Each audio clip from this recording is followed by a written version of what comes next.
Suprabhatam.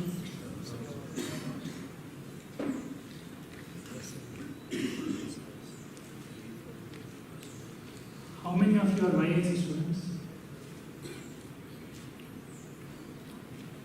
Okay.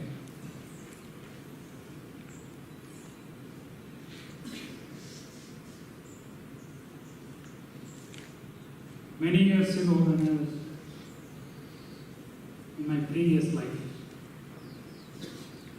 when I was a software engineer, when I was traveling to the US, by my side, one Dutch man was sitting. Holland, somebody from Holland. So I was simply speaking with him and I asked him, how do you greet in Dutch? How do you say good morning in Holland? He said something. I don't remember. He said something. Then he asked me, how do you say good morning in India? I fumbled, because I was a software engineer. We never use Indian languages to greet each other. It is complete. It looks alien to us. If somebody in Bangalore comes to you and says Suprabhatam, you look at him as if he's an alien. It is our own language. It is our own way of greeting, and it has become alien. So, why I asked, especially YAC students, is the long-term students here are at least used to it. Every day we use the same greeting, Suprabhatam, Shubhodayam, whatever. You are not that used to it. So one small thing you can do when you go back home is start using this greeting consciously. In the beginning, people may look at you as if you are an alien. Slowly it will change. Slowly they will also adapt. So whether you yield to them or they will yield to you, you have to decide. You have to be stronger. If you continuously use something, people around you will also start using it. Anyway, that is not Maitrimilan talk today. Today's Maitrimilan talk is about a verse from the Gita, the most popular verse, which is hanging in the calendar in every house in India. Yes? Yes or no? Yes. Most popular verse. Like Rajinikanth's dialogues. That popular. Punch dialogues. But whenever something becomes extremely popular, it becomes distorted also. That's a side effect always. Yoga has become extremely popular, therefore distorted, diluted. So, this is an extremely popular verse, and it has some very fundamental distortions.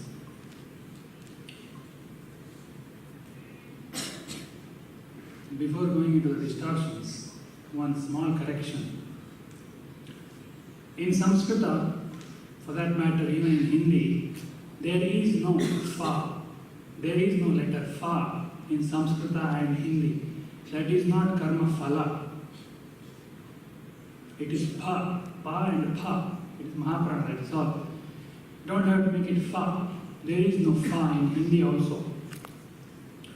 Gulab ke phool ko phool mat banaiye. You know who said that? You know who said that?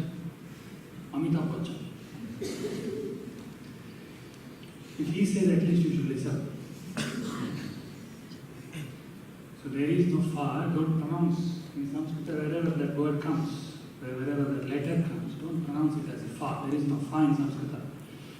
There is a sound fa, it will come in several contexts, but there is no letter for fa. Okay, now there are two fundamental distortions in this verse. Maybe I'll cover one of it today. One misunderstanding is in relation to the word adhikara. Unfortunately, the wrong meaning has been given there in the translation. In Sanskrit, in the entire Sanskrit language, there is no word for hak. There is no word at all. It may come to you as a surprise. In the entire Samskrita Vangmaya, in the language itself, there is no word for hak or rights. In all other languages, we have a word. This is my right. This is my hak. In Samskrita, there is no word for it. Adhikara does not mean hak. That's a later distortion which people made. That we started using the word adhikara as hak, but adhikara does not mean rights. There is no word for it in Sanskrit at all. Adhikara means slightly different thing. It's slightly different, but if you start analyzing it, you will start seeing more and more differences. Adhikara means eligibility. Adhikara means qualification. It does not mean right. When people say that you have, in Sanskrit texts, when they say you have the adhikara for this, you are an adhikari for this, they mean that you have the eligibility for this. It doesn't mean that somebody is giving you a right to do something. If the two words, eligibility and rights, are somewhat similar, they have some overlapping, but if you analyze, you start seeing the differences. See, whenever you speak of rights, it invariably means that it has been given to you by someone. It is an agreement between a group of people. This is my right, this is your right. And rights have to be protected by someone, by the police or by the law enforcement, whatever. Rights, whenever you speak of rights, hak, there is a demanding sense and there is a protecting sense. You have to demand your rights and somebody has to protect it if it is not fulfilled. Rights are always bestowed upon you by an authority, constitution or whatever. Like this freedom of speech is your right. It is not given by some god, it is given by the constitution. Constitution says you have this right, these rights. So it is an agreement between a group of people, what are our rights, what we can do to run the society smoothly. So rights comes into picture when there is an authority giving you something. Whereas eligibility is yours, nobody gives you that. Eligibility is what you develop. It is completely yours to claim. It is not that you go to somebody and claim your eligibility. No, you develop eligibility. Because you have certain eligibility, people may give you some rights. Rights comes next, eligibility comes first. Eligibility is more fundamental than hak. Eligibility is more fundamental than rights. When we forget this, if we start giving more importance to rights, if we forget that previous step of eligibility, then without having the eligibility, you will start getting the rights. There are several differences between eligibility and right. See, when rights are laid down in the constitution or in a particular institute or whatever, they have to obey a very strict framework. Rights will be decided based on certain criteria. It will never take into consideration some well-refined variables. They will never take into consideration some subjective aspects. See, I'll give you a very simple example. Constitution says, I don't know, I've not read it, but perhaps somewhere it is said that after the age of 18, you have the right to marriage. Yes. So it is a very blunt rule given that when you have reached the age 18, after the age of 18, you have the right to marry. Does it mean everyone above the age 18 has the eligibility to marry? Are you understanding my question? Or are you busy in your smartphone? Smartphone also same thing. Everyone has the right to have a smartphone. Do you have the eligibility to use it? Do you have the sensibility to use it? No, you are addicted to it. So everywhere, rights, if they are fulfilled, without eligibility being fulfilled, everyone will suffer. Marriage is the best example for it. The best example on the planet for difference between eligibility and rights is marriage. How many people do you think, how many people who are getting married, you think, have the eligibility for marriage? See, when we speak of, when Constitution says, after the age of 18, you have the right to marry, they are looking at some eligibility. They are looking at your physiological eligibility. Okay, physiologically you have certain eligibility, therefore you may marry. But this right to marriage will not take into consideration so many other eligibilities. Just because you have certain hormones in your physiology, just because you have some money with you, does not mean you have the right to marry. It does not mean that you have the eligibility for marriage. You may get the right to marry because you have certain hormones in your system, because you have some money with you. People may give you the right to marry, but you have to think whether I have the eligibility. Eligibility to marry will take into consideration so many other aspects. Married people, my friends, usually make this joke about marriage themselves. What they say is, for every endeavor, for any, even a simple project, before you go into that project, you will have some basic knowledge given about it. You will be given some training, some education, some knowledge transition, something will be given to you before you go into a certain project. You tell me, before you jump into the ocean, suppose you have to go to the ocean. Before jumping into the ocean, what should you learn? You should learn swimming. If you don't learn swimming and if you simply say, jumping into the ocean is my right, okay, jump. No problem, nothing will happen. Then you will gasp for breath, drown, whatever, you will struggle. So, okay, it is your right to jump into the ocean, you jump. But you don't have the eligibility yet, because you don't know how to swim. So, why I gave that example is, even if you have to go into the ocean, you should have certain eligibility, you should have undergone some training, some education, something. But, before going into Samsara Sagara, absolutely no training. Just go and jump. And then somehow swim, gasp for breath, hold his head and push him down and come up, or put her head and you come up, something. Somehow manage to breathe. And people think it is normal. People think, I will learn swimming after jumping into the ocean. I will learn how to live in marriage after marrying. This is nonsense. You should have some basic eligibility before you get married. It will, don't ask me what the eligibilities are. You think about yourself. You ask some married people, they will tell you. Very well, they will tell you. You should have some diplomatic eligibilities. You should know how to handle your ego, the other person's ego. You should have some emotional training. Nothing is happening. Simply people are going and jumping into marriage. Why? I have the right to marry. I am age 80, I have some hormones, I will marry. Okay, fine, you marry. Everyone will suffer. When you don't have the eligibility, but you get the right to do something, not only you, others around you also will suffer. Everyone will suffer.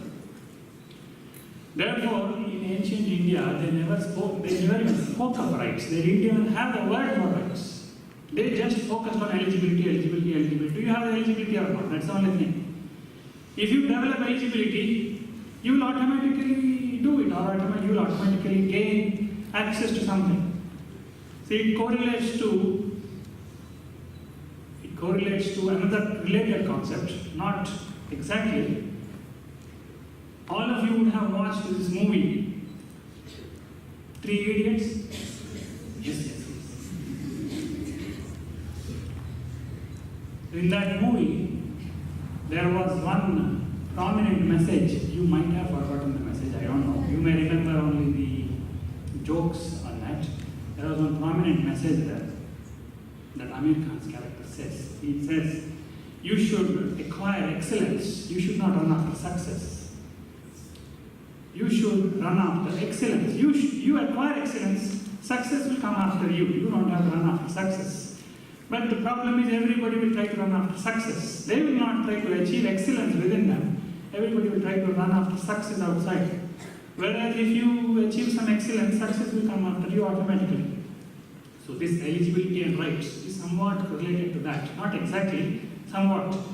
So excellence is like developing your own eligibility. You become eligible. success will automatically come after you. Whatever your rights are will automatically come behind you. You will not have to run after rights, claiming that this is my right. So like this, there are many differences between eligibility and rights. But the primary difference is that eligibility is more fundamental. Rights comes later. You should have eligibility and only then you get rights. If you don't have the eligibility and if you get the rights, you will anyway suffer, others around you also will suffer. Sometimes opposite also may happen. Just like, if you may not, sometimes you may not have the eligibility and you may get the right. Sometimes opposite also is true. Sometimes you may have the eligibility but you may never get the right to do that.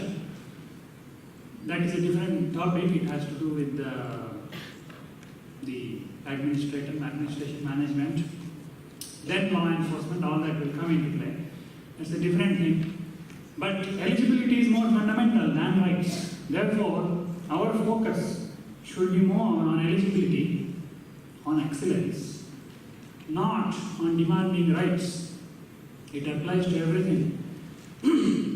Another related concept to that, again related, not one-to-one relation. Don't use too much of your intellect and get entangled in these things.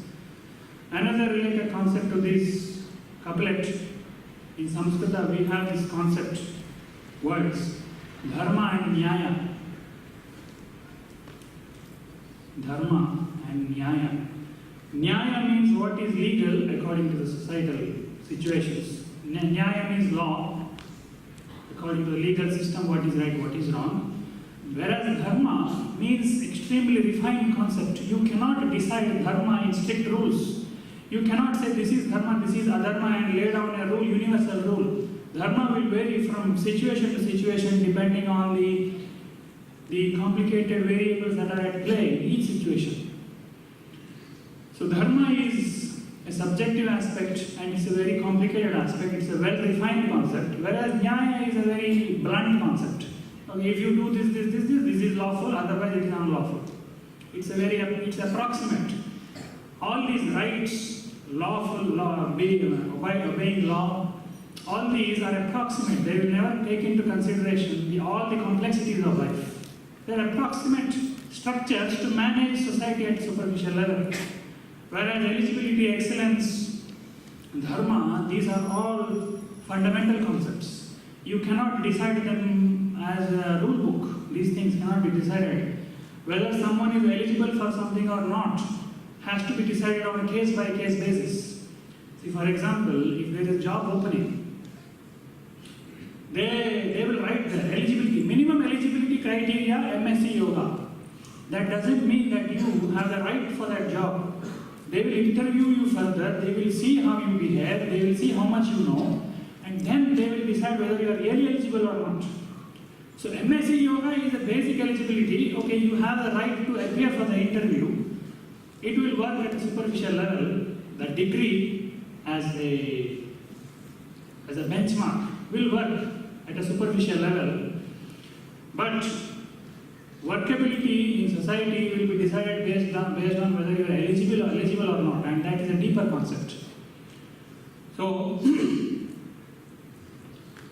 in our Sanskrit ancient texts, they had actually gotten saturated with all these superficial concepts like rights and nyaya and all these things, and only after that they started exploring these deeper concepts. Therefore, for the word dharma, there is no equivalent word anywhere in any other language. It's if you start writing meaning of dharma, that itself will become a thesis. The word dharma is not a word like law.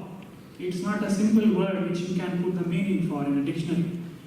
So all these words like adhikara and dharma are deeper concepts. So many variables, complicated variables will come into play, and it is subjective. It cannot be put in a book. For dharma and nyaya, I will give you a very simple example. See, suppose you have some money with you. You go to a hotel, you go to a restaurant.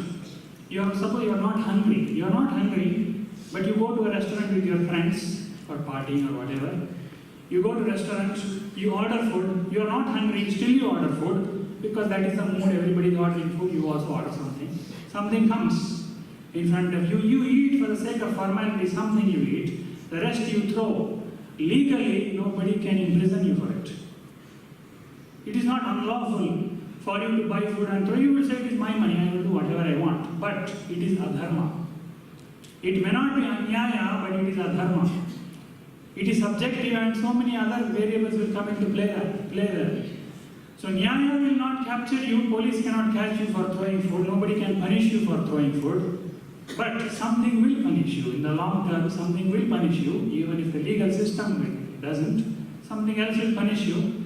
So anyaya and adharma have, it's a vast difference is there. Anyaya is a very blunt rule. Nyaya and anyaya is decided based on some blunt rules, approximate rules. Whereas dharma, adharma are decided based on case-to-case basis. They cannot be decided in a book beforehand. So this is one main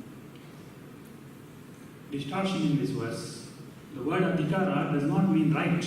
And here the word adhikara is used in an even more fundamental sense. Here he is saying that you have the adhikara for karma. It means your basic nature itself is action.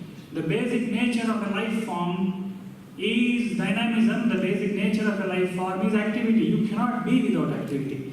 Activity is your second nature. So here adhikara is used, eligibility is used in an even more fundamental sense, that it is so close to you that you cannot get rid of it. It is your nature itself. You cannot be without activity. The nature of life is activity. The nature of life is flux. Whereas karma phala is not. If I get a chance, I will talk of karma phala. The second distortion in that verse is regarding karma phala. Sab karma phal ko tyag do. This has been told to you and it has been misunderstood completely.